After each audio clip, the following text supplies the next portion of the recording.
కొండల్లో సాక్షాత్తు హనుమంతుడు సాక్షాత్కరించిన ప్రదేశమే జాపాలి తీర్థమని పురాణాలు చెబుతున్నాయి. చుట్టూ కొండలు, ఎత్తైన వృక్షాలు, సెలయేటి హొయలు ఈ ఆలయం ప్రత్యేకత. ఇంతకీ జాపాలి అంటే ఎవరు? తిరుమల కొండల్లో జాపాలి క్షేత్రం ఎక్కడుంది? సుందర జలపాత, ప్రకృతి సోయగాలు,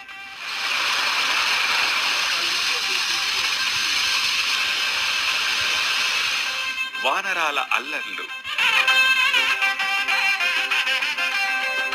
అరుదైన జీవుల విన్యాసాలు. ఒక్క మాటలో చెప్పాలంటే సప్తగిరిల్లో ఆంజనేయ వైభవాన్ని చూడాలి అంటే జాపాలి తీర్థానికి రావాల్సిందే.